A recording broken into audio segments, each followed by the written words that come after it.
I'm here today because all these communities that were impacted by Sandy still face tremendous costs for things that were done during Sandy and emergency protective measures that they've taken in the aftermath of the storm.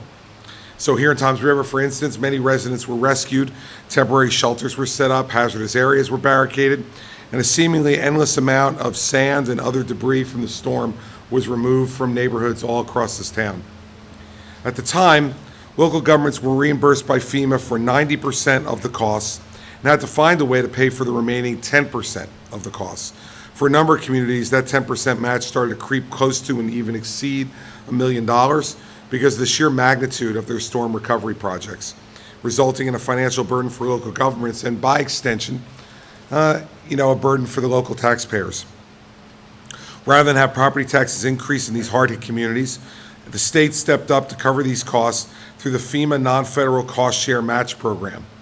So now, beginning on Monday, August 29th, local governments in the 9 most impacted counties who have a 10% match for debris removal projects or emergency protective measures can apply to Commissioner Richman and the folks at DCA for funding to reimburse those costs as well. With this initiative, the state is prepared to fully fund the 10% match for all projects that are deemed eligible under the match program. So there are potentially 405 local government entities that may be eligible for reimbursement and over 1,000 Sandy recovery projects that would be eligible as well. If all the eligible local government entities submit applications for all the eligible projects, the total funding universe for the program will be about $42 million that the state is ready to provide. We're seeing really great results in less than 4 years.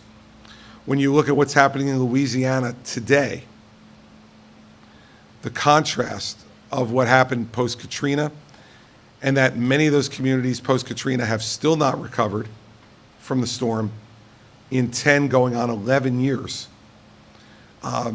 We will always find critics, but I think if you look across the country, Alabama, Mississippi, Louisiana, post-Katrina, and compare it to what's happened here, or even compare what's happened here in New Jersey to what's happening in New York, we are well ahead of any of those folks in terms of our recovery. That's because the state provided real leadership. We partnered with the federal government in an unselfish way, and we had the support of our county and local officials to do all this in the right way.